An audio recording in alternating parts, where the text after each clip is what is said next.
Hayal kurmakta yasak değil ya. Ben yürekten inanıyorum canım aşk masalına. Sen yanımda uyandığın her sabah, dönmüyor duruyor adeta şu koca dünya. Gel yarını düşleyelim, şu ateşi körükleyelim. Bizi ayırmak isteyenlerin inadına inadına.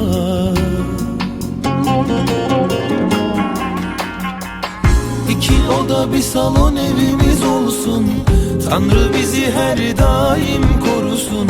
Sen bu ömrün hem başlangıcı hem de en sonusun. Ah, iki oda bir salon evimiz olsun, Tanrı bizi her daim korusun.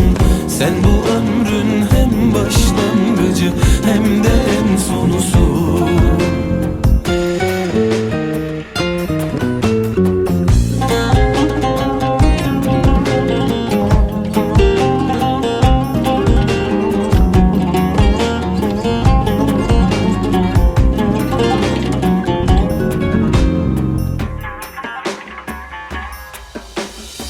Hayal kurmakta yasak değil ya. Ben yürekten inanıyorum canım aşk masalına.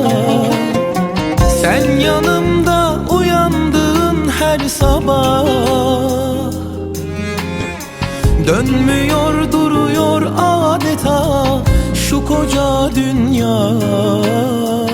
Gel yarını düşleyelim, şu ateşi körükleyelim.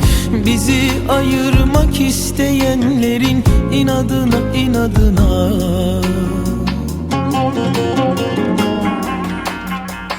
İki oda bir salon evimiz olsun, Tanrı bizi her daim korusun. Sen bu ömrün hem başlangıcı hem de en sonusun. Ah, iki oda bir salon evimiz olsun, Tanrı bizi her daim korusun. Sen bu ömrün hem başlangıcı hem de en sonusun. Ah, iki oda bir salon evimiz olsun, Tanrı bizi her daim korusun. Sen bu ömrün hem başlangıcı hem de en sonusun. Ah, iki oda bir salon evimiz olsun, Tanrı bizi her daim korusun. Sen bu ömrün hem başlangıcı